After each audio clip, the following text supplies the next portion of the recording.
Good afternoon and welcome into the PATS Nation Patriots postgame show, the only Patriots postgame show worth watching. I'm Corso. Catone is here. Joe's with us in the booth. And you are watching us on YouTube, live on YouTube. And hey, we got everything open for you guys. We got comment section open. We got the heated hotline in your live calls, 855-313-PATS, P-A-T-S, or 7287. So give us a call in this hour. We're going to be on. Want to hear from you. You can send us an email, of course, always, corso.catone@gmail.com. Week 2 of the NFL season sees the Patriots travel down to Florida, Miami, and beat I can't believe I'm saying it, Mark, but they win this game 33-27 over the Dolphins in a crazy ending to this game. Yeah, it was crazy. It was crazy. So, guys, to win, I'll take it. It was a little ugly, but I'll take it. Win, right? Welcome in, guys, gentlemen, to our post-game show. We're gonna have everything today. We're gonna have in Drake Mania. We're gonna talk about Drake May and how his day was. We'll hear from him as well. And of course, weekly rewind. We're gonna go back, look at offense, defense, break those down. Coach's Corner. We'll see what they did right, did wrong, and we're gonna have our Sunday stiff and our Sunday seat. Somebody that can sit at us with the table today for dinner, and somebody who's going to sit outside. I think we probably know who that's going to be, But I'm excited, guys. I'm excited. We got our first win of the season. Yeah, listen, I was a little nervous. Got a little nervous at one point, but So they improve to 1-1 now. Yeah. And next week Pittsburgh's going to come in. But Mark, let's talk about this one. And I think just give me your general before we get to Drake Mania. Give me your general impressions. Defense, I was not impressed with the defense at all today. They got a lot of work to do defensively, Chris. A lot of work, a lot of holes to fix there. But offensively, listen, they did what we said they had to do. If anybody listened to Pats Nation last week when we previewed this game, we said they were going to have to establish the run. You said they're going to have to let Drake May be Drake May and let him do the things that make him who he is, which is getting out of the pocket a little bit, running, rollouts. They incorporated all of that today, Chris. He had a much better game, and they scored 33 points. There you go. And then this is how it sounded. Cushion on the left side as Tagovailoa takes the snap. He drops back. He looks down the middle. He's pressing. He's sacked by Melton Williams. Takedown in the backfield. And the Patriots on the verge of taking down Miami for the first time since 2019 here in South Florida. The first time since 2019. Yeah. We beat the Miami Dolphins in Florida. Tua was 7-0 against us. And this thing went up and down. But I think we need to talk about Drake May first. We can break down the quarterback play. We're going to do it in Drake Mania. We're going to do it right now. That's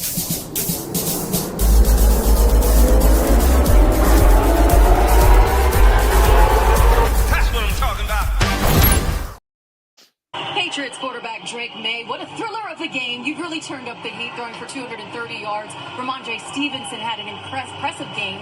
How did you like your distribution and balance today? Yeah, this ultimate team win.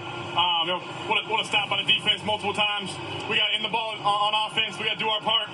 But full three-way game. Offense, defense, special teams.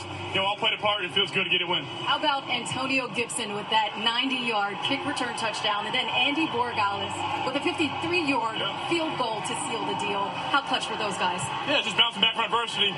AG had one. He had one on the 2-yard line where he stepped out of bounds, and he comes back and returned one to the house. Andy missed one early and a few extra points. They came back and kicked it. It's just battling. Just saying screw it, go win, and it feels good. Your defense came up also really big with 5 sacks today, a couple down the stretch, and a huge interception. How much do they make your job easy? Yeah, I used to get every day practice in training camp. Glad to see it's happened to somebody else, and those guys play hard, and they're great players up front.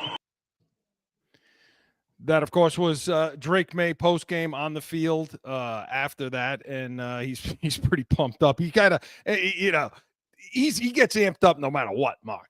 He's sailing balls a little bit, but he's pretty fired up, and he should be. He was 19 of 23 for 230 yards, 2 touchdowns, no interceptions, which is the big deal. He was sacked 3 times, had 137 quarterback rating, whatever. But he ran the ball 10 times for 31 yards and a touchdown as well. Mark, you think, and you were talking to me during the game, letting me know, hey, I think that's the key to why he's playing well today. Yeah. Yeah, that's that. What was the question? Was there a question there, Chris? Talk about his running the ball. You said to me today during the game. So Such a smart ass, though. You know what I mean? No, because I didn't, you right just off the I bat, don't know. you want to be a Joe, smart ass. I don't know what the hell he's talking about. Yeah, Joe. we talked about the fact that they got to get him to be athletic. They got to get him to use his legs, and he'll get comfortable doing that. So. And he did that today. And I think McDaniels designed some stuff to get him to get comfortable today.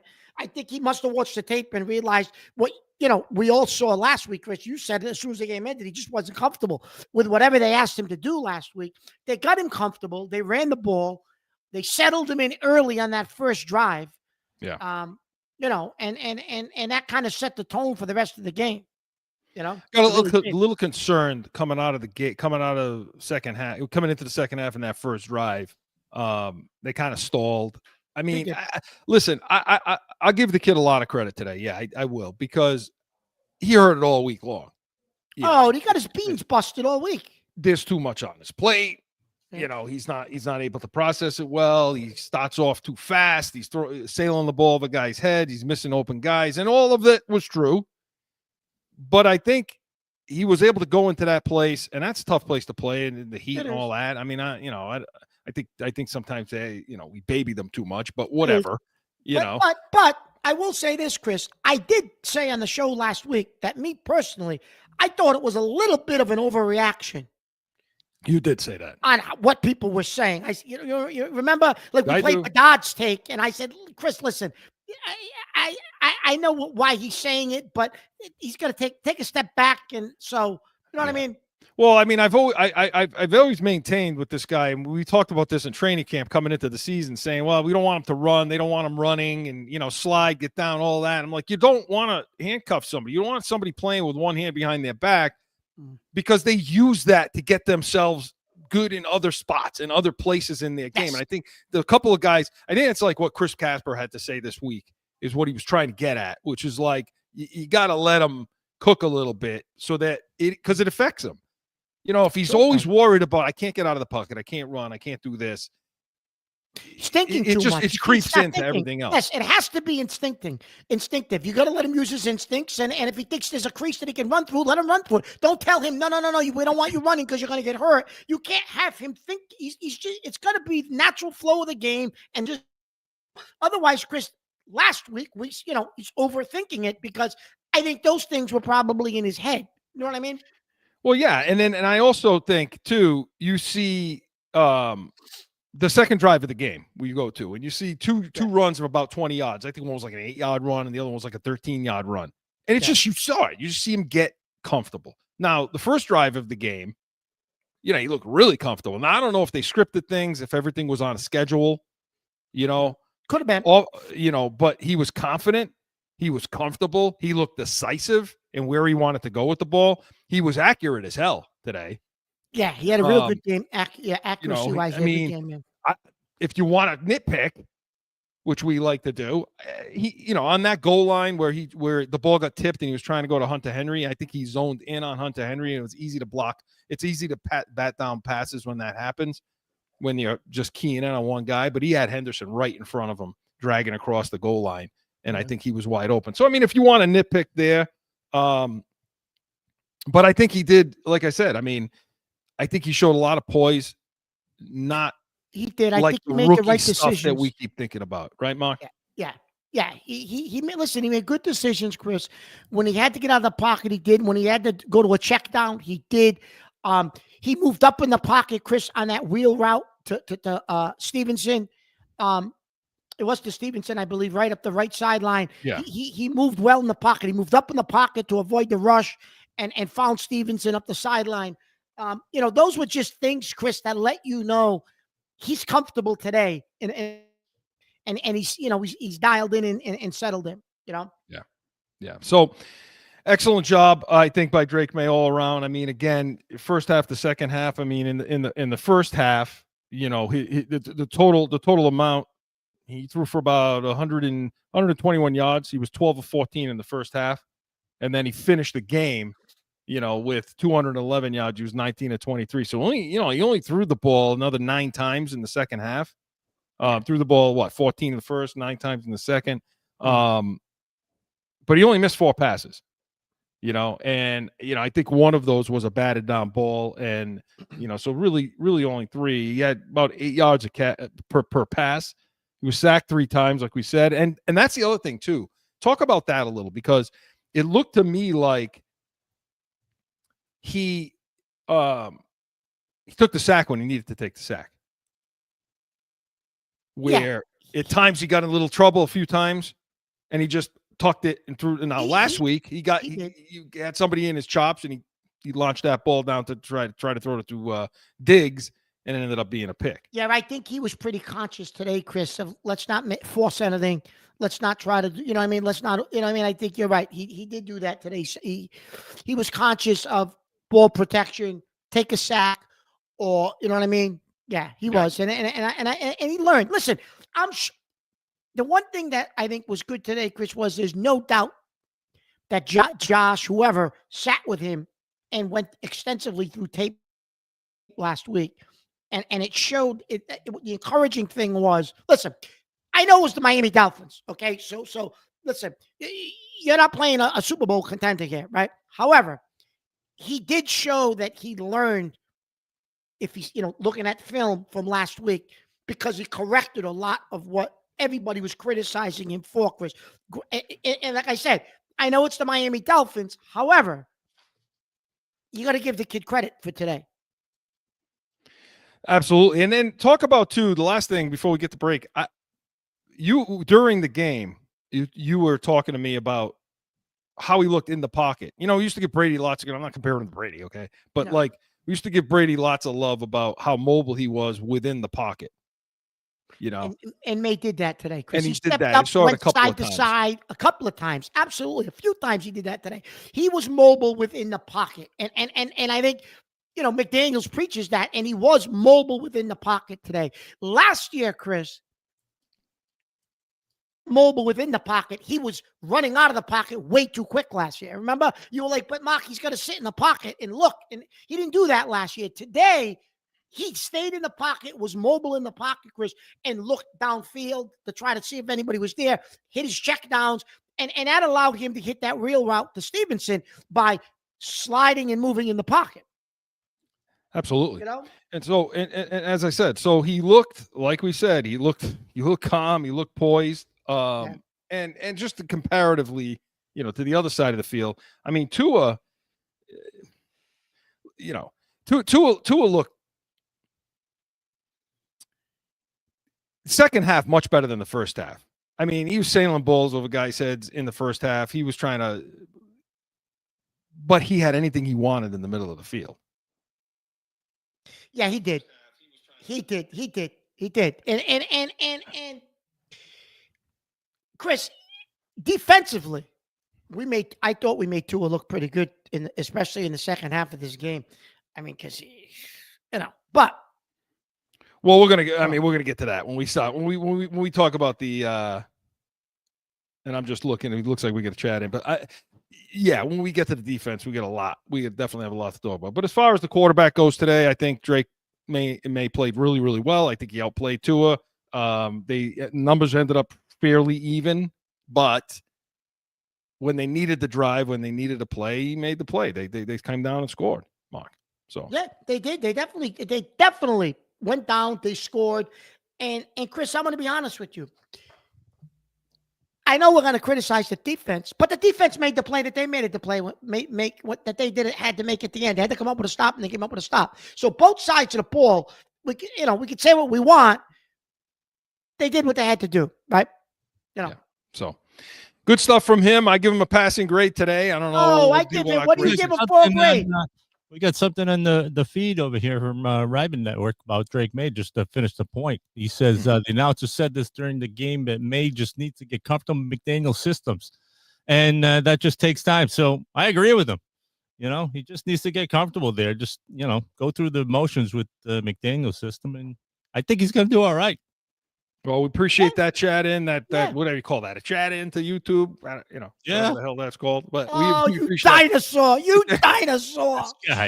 Shut up, But he's right. No, that's right. It's a good observation. It is going to It take is. time. We need to be a little patient. And Mark said that on Corso and Catone yesterday and the Pats Nation this morning. So good stuff. But Drake Mania was presented by Corso and Catone, the real deal, New England Field, Saturdays, noon Eastern. Hey, make sure you're tuning in. We're going to have we're going to replay this post-game show this Saturday at noon coming up. So if you missed any of it, make sure you're tuning into that.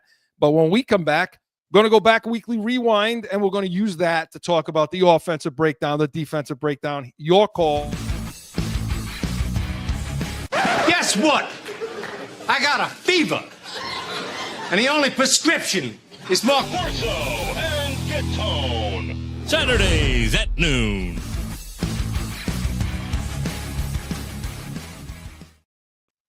Back in with more Pats Nation post-game show, the only Patriots post-game show worth watching. All right, guys, let's break this offense. Let's break this defense down. Let's do it in weekly rewind. Joe.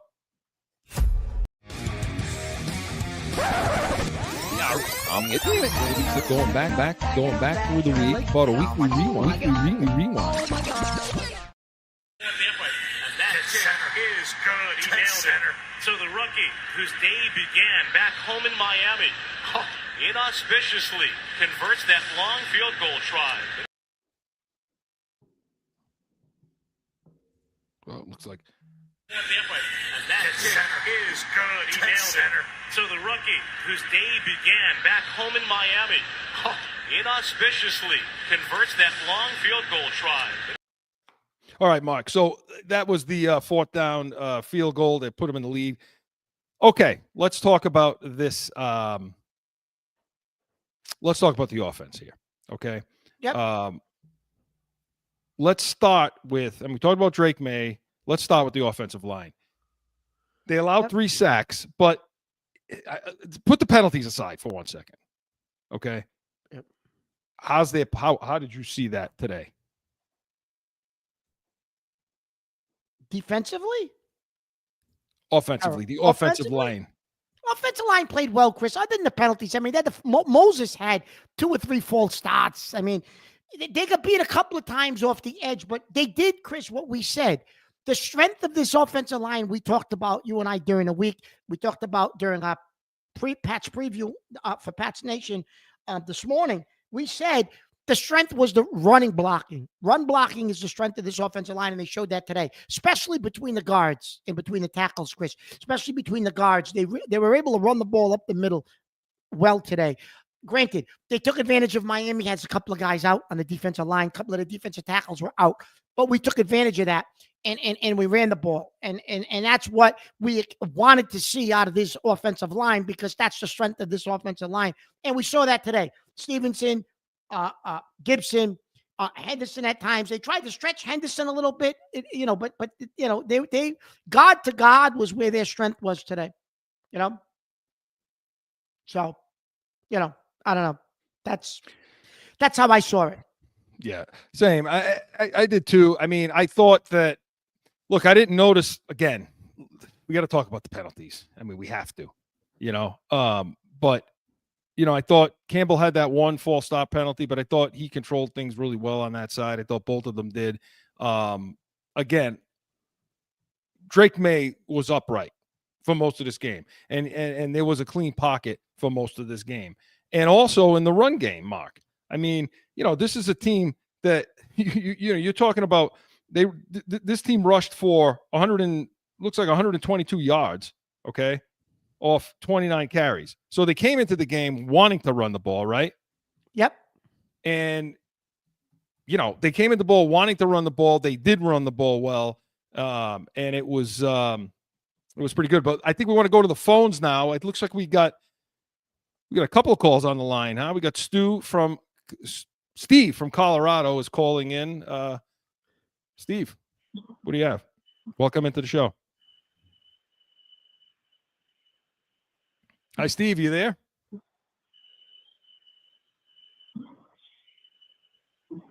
Steve. Well, we'll come back. I can't hear Steve if he's on the line, but we'll get back to him. He's waiting, but we'll get back to Steve.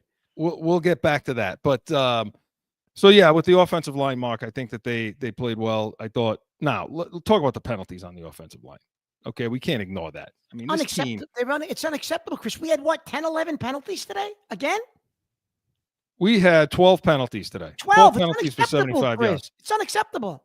And You're it was not going one. to beat a good team with that many penalties, Chris. Listen, we played Miami, so I don't want to act like everything was perfect today. With 12 penalties, you're not going to beat a good team, Chris. With 12 penalties, you just won't. When we play better teams, you get 12 penalties, you're going to lose. You can't. You're going to cut that out. No, I know, and a lot of it was, again, a lot of it had to do with in a row too. Look, you would see it happen. Like for example, 3 on one drive. I think they had like two straight penalties on the offensive line, like 2 offensive holding calls and 2, So, Joe, do we have Steve there? You have Steve, yeah. Steve, are you there? Yes. Steve, welcome into the Pats Nation. What do you got? I'm not sure if he's hearing us. That's the key there. I can hear you, Joe. Okay, Joe, cue him in to Ask him, tell him to give his take. Just give your take, Steve. What's that? Give us your take. One more time, sorry. Give us your take. Oh, thanks. All right. My one word for today is progress, guys. We would not have won this game last year. We are learning to win. We are learning to make plays when they have to be made. This is progress. Pass defense needs a lot of work, but we're learning to make plays when they have to be made. I'm very happy about today. Well, that's great, Steve. We appreciate that. Thank you for the call. A little technical issue there, but thank you for the call, I like Steve that in Colorado. Word, though, Chris, progress. Yeah, he makes a point. It is progress. He said a year ago. And again, it's tempering things too. You're talking about, he's a guy with a voice of reason, What listen, reasonable people, Steve? Chris, listen, take away the last game of the season last year. We won't count that game. This is our first win since November 10th. Think about that. Our first win since November 10th. So Steve's 100% right. It's progress. Yeah. Right? Yeah, a year ago we won this game. He's won correct. this game. Especially in Miami. Oh, no. Forget it. Talking about on the road in Miami and the heat, all that other stuff coming off that loss. And so, yeah, progress again. And then when you look at Drake May and you look at the offensive line, again, progress. But still a lot of stuff to clean up. Now, talking about the running backs today, how did you feel about Stevenson? So go ahead, Chris. 11 carries for 54 yards. He averaged around 5 yards. I mean, a bad game. It wasn't a bad game, but Stevenson had a good game for what, he had a very good game running in between the guards, and he caught the real route and he caught another ball for a first down. But you were screaming, get Henderson on the field, because at least one of those would have been a touchdown if it was to Henderson and not Stevenson. It was a bubble. It was a little bubble swing pass coming out of the backfield. Okay. And I think it was on, I don't remember if it was on second down. I'm not sure. I think he got like 12 or 13 yards, didn't he? No. I'm talking about the swing pass to Stevenson that I was freaking out about when he caught the ball and, lost about 4 yards on the play. Okay. And I'm looking at that saying, okay, who do we want running that play? Because you could see the difference.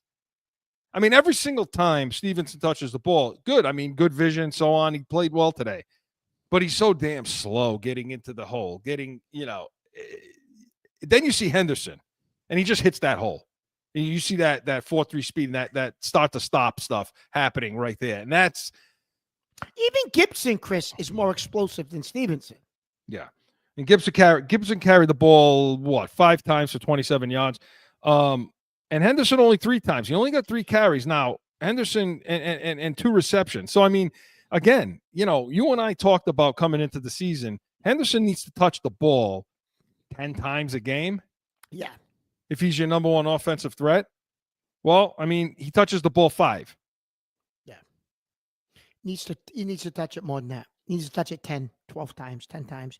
Because, listen, last year he wasn't even the full time. He split time last year with Judkins when he was with Ohio State. So he's not going to go from doing that to being touching the ball 20 times as a professional, Chris. You'll wear him out. He won't make 17-game season. He just won't. He's not used to that much activity. However, 10 times a game isn't asking a lot, Chris. 12 times a game, you limit him to that. It's not asking a lot. You only got 5. Five touches today. Can't do, He's just too damn explosive because they're taking him away in the return game. Yes, they are. They're just kicking away from him at that point. And listen, they did that today, and they paid for it. Gibson took it to the house. Well, Gibson did take it to the house. I mean, we're going to get on the special teams, in the next segment, and but I mean, they had the play. They came up with the play when they needed to. Boy, it was tough, but we'll get to that. So, the backs now, the wide receivers, Diggs, okay, because early on in the game, that looked like his go-to guy, did it not? I mean, he had five targets, 4 receptions, 32 yards. It's not like a huge game or anything like that, but the wide receivers only had 64 yards total. Yeah. You're not going to win many out of the 230. Yes, you're not going to win many professional football games when your wide receivers only give you 64 yards of offense. So listen, it was a win. It's progress. I'll take Steve's line. Booty caught a nice touchdown in the corner of the end zone in a one-handed catch going to the ground. However, you have to get more production from your wide receivers, Chris. They're going to have to get open. You're going to have to try to get the ball to them more than 64 yards. You can't win many games in the NFL when you get that kind of productivity from your wide receivers. Yeah. And as far as you talked about Booty catching that ball. So would you, I mean, I wouldn't. I'm not going to go so far. I'm not going to say he's a 1. No, absolutely not. But what do you make of him? Because, I mean, I'll tell you what, he's definitely – look, this is an NFL wide receiver, Mark. He's an NFL wide receiver, Chris. If you put a guy like Malik Neighbors or one of those guys on the other side of him, listen, he'd be a solid probably number 2 for you.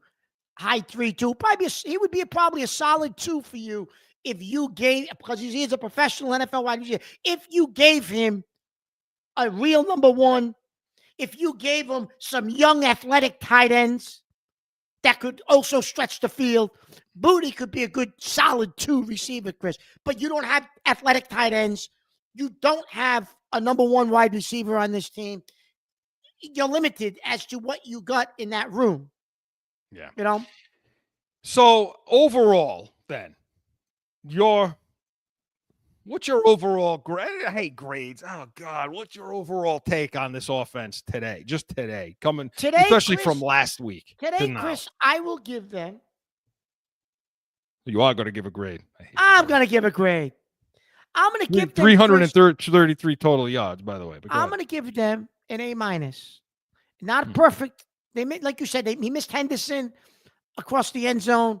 But I'm going to give him an A-, Chris. I thought it was a much better performance. A-, B+, and I only say that because of the penalties on the offensive line. Yeah. They still got stuff they're going to clean up, Chris. So maybe even a B+. Probably even a B+, just because the offensive line has stuff they're going to clean up. But a much better performance.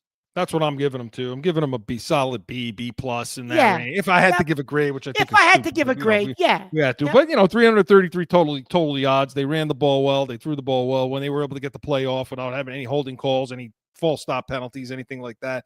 But I think the offensive line, and I'm really encouraged. And the last thing I'll say, I'm really, really encouraged at the fact that the offensive line is not being mentioned. They're coming together, So, and I'd give Drake May, Chris, probably an A today. I don't know about you. Yeah, I'd give him an A today. I for sure do that because I mean he had a calm game. Everything we talked about, he was composed, he comfortable, he was decisive. He knew where he wanted to go with the ball. He moved around well in the pocket. So again, offensively, look, if this is the kind of performance they're going to have every week, taking some of these penalties away, I think they're going to win. They're going to be more successful than not more often. if Chris, that they happens. expected when you score that many points on offense, you expect you'll be okay. Your defense is that you spent all that money on. I want to get to the defense. Spent a lot of money on defense, Chris. We're going to talk about their performance today. And we're going to do that coming out of the other side. Final score of this one's 33-27. Patriots go down to Miami, win that game. When we come back, going to go into the defense and so much more. Your calls, Sunday stiff, Sunday spread, no flipping.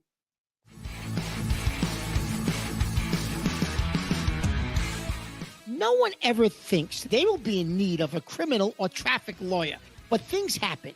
Corso Law Group is Arizona's leading criminal and traffic law firm. Call or go online to corsolawgroup.com and talk with these expert attorneys.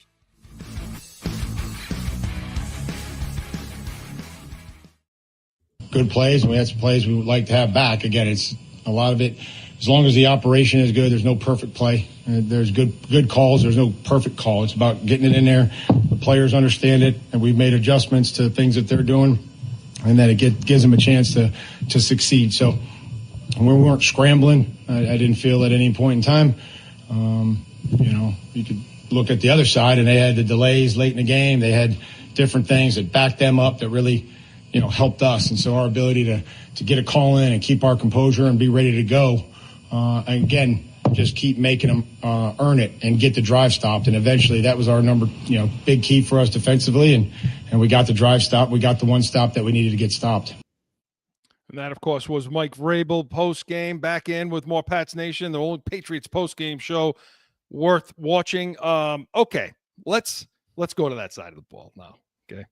This is where we're going to probably get really irritated. So I want to talk about the defense, and I want to throw special teams in there too. But going in the first half of this game, okay, the total, it wasn't terrible except for that last drive. Yeah. Before the half. But they went into the half 165 yards allowed, 117 for out of Tua, and not much rushing the ball, 48 yards, and it was a 15-14. But it started, to me, the collapse was late in the second quarter to pretty much, they got the sacks at the end of the game, but I think that was more about Miami. Mark, this defense, to your point, spent a lot of money. Milton Williams, they've paid Bondmore. They brought in Landry. Spillane, who was awful today. Oh, I was going to say he was terrible. And then to say nothing about the back end. Rate their performance today.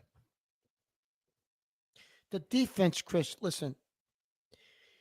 They got lucky that the running back, Achin, steps out of bounds, cutting back across the field. Otherwise, the Dolphins take the lead.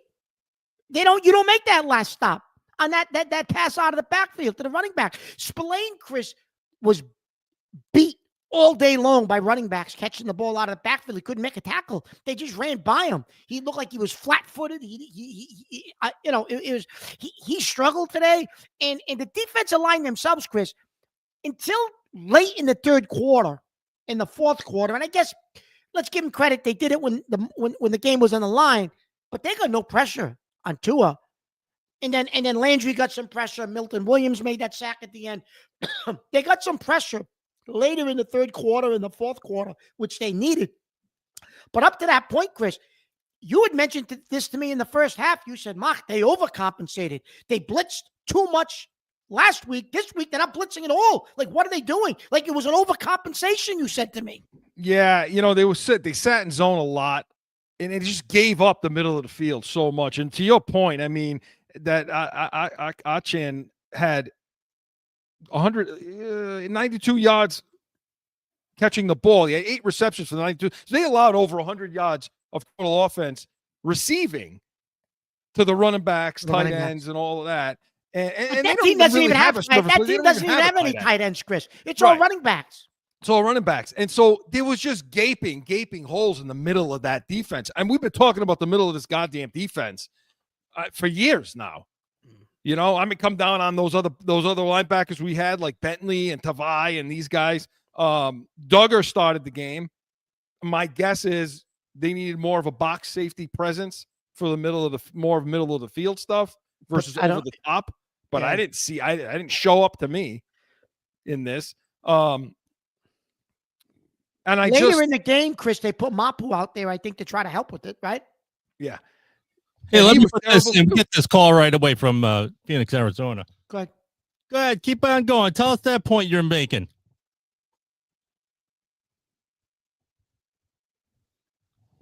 We got a caller on the line, Joe? Dolphins. The Dolphins are good, but the Patriots are awesome. Defense looks really good. Like at the end, but the start they weren't so good. But if they didn't replay catch that the Dolphins were out of balance, then it would just be bad for us. I'd say so. What's his team? What's your team on the defense? Thank you for the call. I didn't catch the name. I just heard Phoenix, but thank you. Thank you for the call. Thank you for the call. And he's right in talking about that. If they didn't step out of his assessment on every single point is correct. Absolutely correct. But and stepping out of bounds there. I mean, Zachary from Phoenix. Zachary, Okay, thank you for the call. We appreciate that, Zachary. And he's right. I mean, look. Yeah, I mean, I wonder how that game goes down if he doesn't step out of bounds towards the end. Yeah. But Mark, I mean, you look. And then I'm saying to myself, when that happened, Chris, I was like, well, Jesus, maybe they would have been better off if he did score. Because now if Miami goes down and scores, we'll have no time left to come back. But anyway, everything worked out. But how does it end up, Mark, that Tua throws for 300 yards in this game, or 297 or whatever it was? He's 26 of 32, 8 per catch. Hey, Or Chris, 8 I per, will say 8 per this. pass. You brought this up to me numerous times during the day, the game. You said, Mark, Hill? And so I said 297. He threw for 315 yards. Go ahead. And Mark, and Chris, you said to me, Mark, watch a couple of these plays. Waddle's wide open. Hill's wide open. He just missed them. He overthrew Hill on one. Waddle's open. He panics, runs out the backside. He probably should have sat in the pocket because Waddle comes wide open. We even caught a couple of breaks because Tua is bad. So the defense, Chris, it could have even been worse. It's just another week of big plays.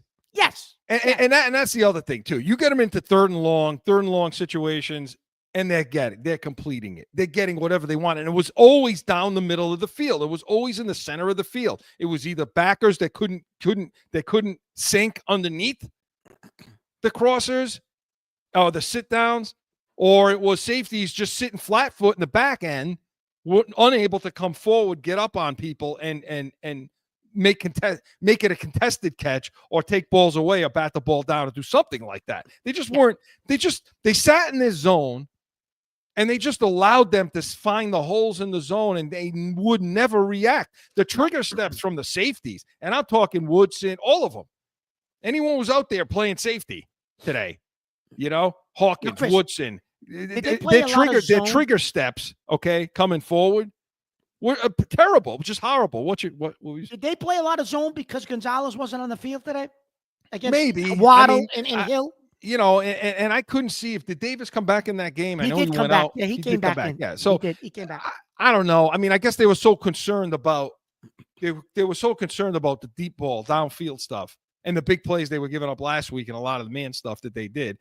Again, I just thought it was a huge overcorrection. Again, I just thought, okay, last week you blitzed the hell out of the Raiders, and then you come into this game, and everything you're just sitting off. And by the way,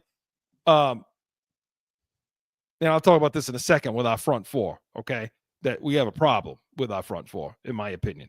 But the center of that field, it's an issue. It continues to be an issue. They can't cover tight ends. They can't cover running backs. I mean, okay, give it to them. Tip of the hat. I mean, I know it sounds like we lost today, we won. in what we're talking about. But, you can't ignore it. And then you can't ignore the tackling. I thought Spillane had a terrible game today. I just been waiting I've been waiting to just say, what, Chris, what is your defensive coach? What the hell are they doing? I never played football, but I could see Mapu so many times. What's this spin around? They go for the waist and spin around and never tackle him. What is that? What is that play? I don't understand that. It's just targeting. It's all they do is target. meaning like they just come up and want to just throw a shoulder into somebody. Don't wrap. Don't put your arms around them. Don't roll them up. Don't none of it. No near hip, no near shoulder, no wrapping, no rolling, no nothing. I mean, that if I'm teaching people how to how to not tackle, I'm going to show them Spillane's video today. Okay? Because that play in the middle of the field for everybody to see. When he came up and he threw a shoulder into whoever the hell it was he was trying to tackle, and that dude just went by. He just, bounced off and went by. No wrap, no arms in the tackle.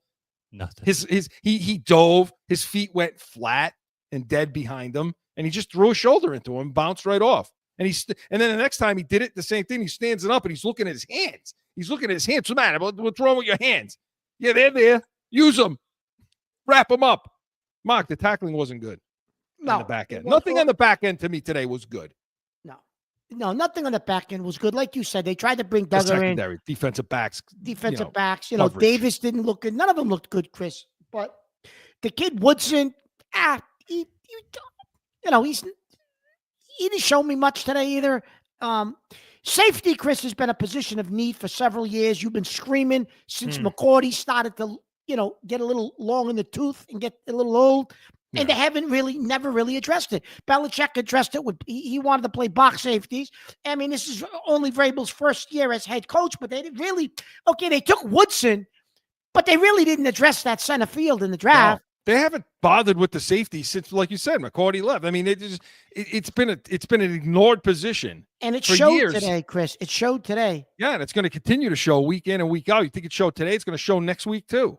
And next week, you're going to play a team that's got a decent receiving core again. Listen, even though he's old and at the end of his career, Rodgers is better than Tua next week. So you're going to have to figure something out, Chris. Gonzalez better come back next week, I hope. Well, the big plays, too. This is the thing. The big plays. And Vrabel talked about that after the game. Yeah, we'll have to do better. And we won't be the only team that they get explosive plays against. And Boy, we just he's an have to continue apologist to for be this better. defense, I know that. I understand Come that. on. But They didn't get any last week. there were times where we did, where we Miami took away those sucked. throwing lanes, and there were times that we certainly didn't. And I told you that we had to be willing to give up some of those plays outside the numbers. And so I told the team that that was what going in, that we were going to make them hit them, and they probably hit too many. But again, we'll be okay. So that was Mike Vrabel after the game talking about Chris, the big you're plays. right. You want to talk about being apologetic for your defense. This is the second week in a row now where you're coming out into the press and you're basically saying, yeah, we got to do better, but we did the things we needed to do and we needed to do them and all that. And we got the sack at the end. And yes, they did. They made the plays at the end. Bullshit. But Tua wet down his leg on that last drive. Come on. I mean, They had back-to-back. They had, they had an offside. They had to delay a game. Yeah, Miami wet themselves on that last drive. And look, everyone out there, I want to be positive too. We won the game. We got Cap for Life writing in, talking. This is the turning point. The rest is the future. Movement has begun in Miami. So no, listen, be happy for the win. We'll take the wins when we can get them. We don't get them a lot, right? I'll take the win. There's no question about it.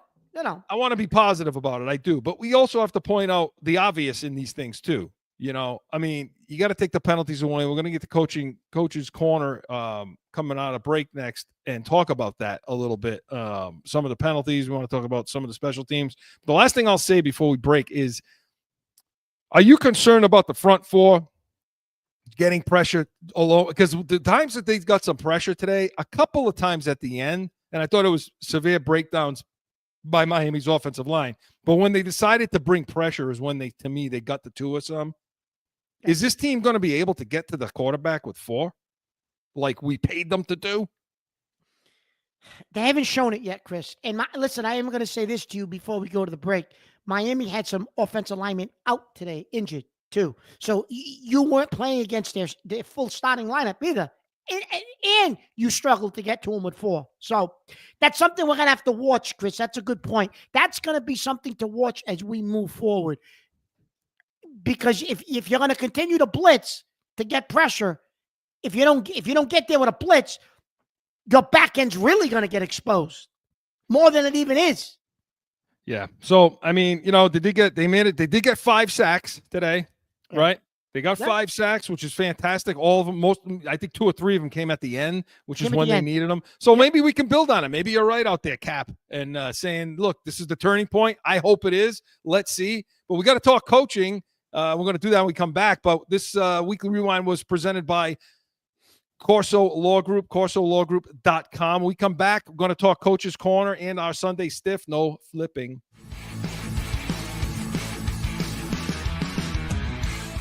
No one ever thinks they will be in need of a criminal or traffic lawyer, but things happen. Corso Law Group is Arizona's leading criminal and traffic law firm.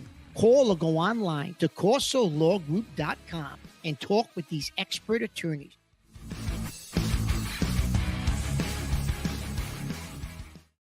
Back in with more Pats Nation, the only Patriots postgame show worth watching. All right, guys, let's get into some of this coaching. Now we can really get irritated about all these penalties. Joe? Coach's Corner. All right, Mark, let's start there. 12 penalties, 75 yards. We got to talk about the special teams too, but let's talk about the penalties first. Does the offensive penalty bother you more than the defensive penalties? I mean, because those really piss me off. The penalties on offensive offense. penalties, Chris, were I mean, how do you move, Moses and the offensive penalties definitely pissed me off more than the defensive penalties because those are things, Chris, that's just that's like a lack of concentration. You know what I mean? Yeah. And again, I don't have the breakdown yet. We'll have it when we come on next week. I'll have the breakdown as to how many penalties on offense, how many penalties on defense. We came on, I didn't get those numbers, but it just seemed to me like offensively, for a coach that keeps talking about, okay, we have to take advantage of bad football. We have to be able to take advantage of bad football. Well, that implies what? That you gotta play good football, meaning clean football. You haven't the first 2 weeks. When he talks about take advantage of bad football is that kind of thing, penalties. And they had their own. I mean, they had 10 of them of their own. So how the hell are you going to take advantage of bad football on other teams when you're playing these crappy teams if you're going to commit 12 penalties? I mean, drive killers, always. You're putting your young quarterback in a bad spot, long yardage situation. And then on defense, when you're getting off the field, now you're getting a penalty and so many of them were on special teams, Mark. How do you fix that? Special teams, Chris, was bad today. It wasn't so great. Well, it was bad until Gibson ran the touchdown back, and then it got better, right? But other than the Gibson run back, we gave up a run back. We missed 2 extra points again. Granted, he hit the 53-yarder, but the field goal kicker, that's on the coaching staff. I still say they kept the wrong kicker. The penalties, listen, when we previewed this game, Chris, and we were talking about it on Corso Catone, not Pats Nation, but on Corso Catone yesterday and Saturday, I said, look at his last 2 years in Tennessee. They were the highest penalized team in football under Vrabel. Yeah. Yeah. No, they weren't a disciplined team at all. He comes here, and it seems like that's continuing here. 12 penalties. What did they have last week? 10, 9, 10. Not okay. So 21 penalties in 2 weeks. If he keeps that rate up, Chris, he's gonna have the highest penalized team again in football. He's got to be up there right now in the league. Of course he does. Well, we're not alone. We have Jen, who's on the phone from Cranston. Jen, what do you got? Hi, guys. This is Jen from Cranston. I'm actually at the airport flying during your show. But I wanted to call in. So Vrabel should be ashamed of himself. More than 10 penalties in this game, and the special teams sucked again. To say nothing about how bad the secondary looks. What happened to take advantage of bad football? Yeah, that means you have to play good football. I'm so sick of this suck bag team. Thanks, guys. Wow, Jen, thank you for that call. She just brings it, don't she? You can rely on Jen always to bring a good take. Jen, they won the game. Maybe did she realize what the final score was? They won the friggin' game, Jen. God, the She suck couldn't take it. bag. She's flying out. She couldn't take it. She called the suck bag team. She got on a plane. She's so disgusted. Oh my God. No, to her point though, look, I know it's good. I know people are gonna look at it and say, okay, you got the Gibson 99-yard or whatever it was, touchdown, whatever it was. Yeah. the run back. And that's gonna overshadow a lot of the bad. Yeah. Okay, of what took place in special teams today. But up to that point, I mean, let's not forget they had just allowed a punt return for a touchdown. Yeah. So he got, you kicks a 70-yard punt. He out-kicks his coverage when he was awful last week, Behringer. And now you out-kick your coverage. You get a run back for a touchdown. Now we follow it up with that. So I don't want that touchdown to overshadow the day that special teams unit had. I mean, first of all, the kicker, Mark. Like, this is why, to me, and I was talking to the other day, a pro, retired pro kicker, okay? And the kicker will remain nameless, but Chris wants to buy the guy a plane ticket in front of the Patriot place. He retired in 2015, and he was an all-pro in 2010, so you people can look it up so you know who he is. And they only choose one. So I said, hey, get on a plane, will you please, and go knock on one Patriots place and start kicking for that. If Prater can do it in Buffalo, you can do it. But he was telling me how he watched Borgalis in Miami kick. And he saw that. He saw that inconsistency throughout with him, that he would be inconsistent at times in practices and things like that. And, it was the easy stuff that he had trouble with, which is what we're seeing. Yeah. Extra points. Last week, a 40-yard field goal attempt. He misses, but he hits a 53. Yeah. Yeah. Well, I don't know what you do with that. The 53 bailed him out, I guess, today. I don't know how that can bail you out. You can't miss 2 extra points. This is absurd. You missed 2 extra points this week. Last week, you missed a 40-yard field goal, which was important in that game. And there's They don't even have anybody. Did they even have another kicker on the roster on the practice squad? No, but I think if it continues this way next week, I think you may see somebody come in. Like you said, he hit that 53-yard or so. That probably saves him from any competition he's going to have to deal with, this week coming in. But just outside of the kicker, just the penalties. My God. It just seemed like holding. And on kickoff returns. Then there was a play by Gibson for as good as it was. Again, the kickoff return for a touchdown, excellent.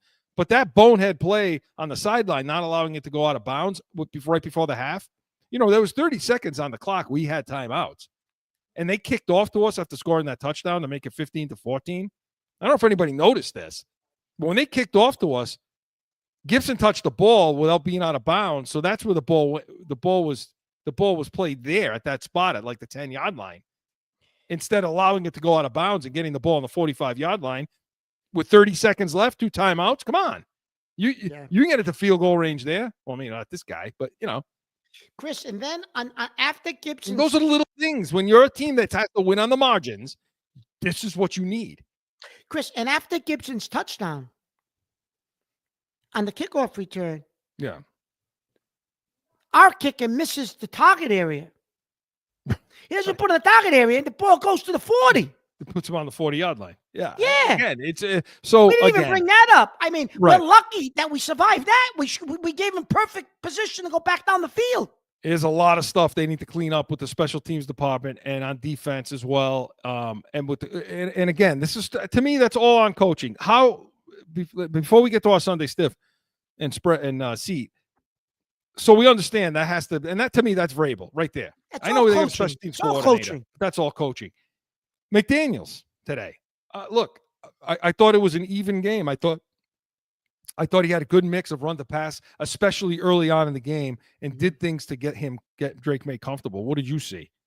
No, I thought McDaniels, Chris, had a much better game than last week. He did do things to get Drake comfortable. He balanced. He ran the ball. They had a good balance of run, pass.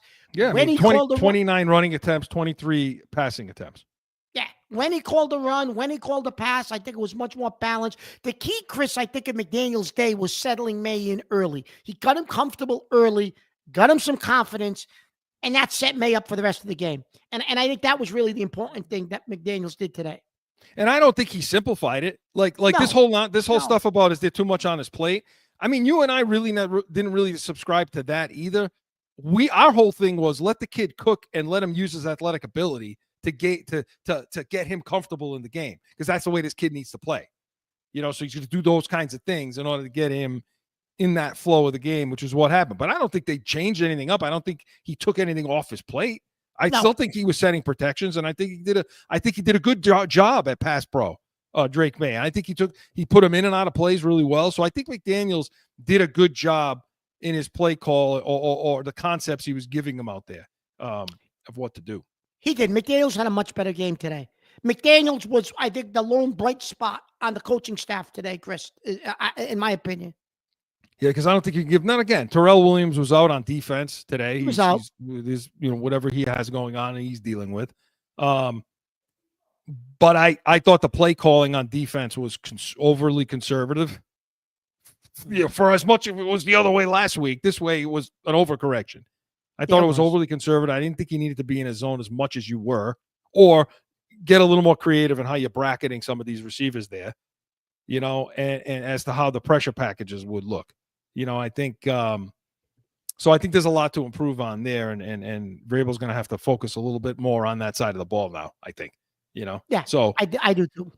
So overall, I mean, offensively, a good coaching day. I think a good day all around. Defensively, they have to get back to the drawing board. There's things that they're going to need to do. Got to clean it up on defense. Got to clean it up. Now, next week, look, when you play Aaron Rodgers and company, he's a guy that's not going to move around. So your pressure packages should look a lot better next week. They should. And Pittsburgh lost this week, so Pittsburgh's coming off a loss. I believe they lost this week. Yeah, I didn't see it. So I think they did. I think they got beat. So they're coming off a loss. So Yeah. So we'll see what happens. Now, let's get to our Sunday stiff. First of all, why don't you tell everybody what this means? Sunday.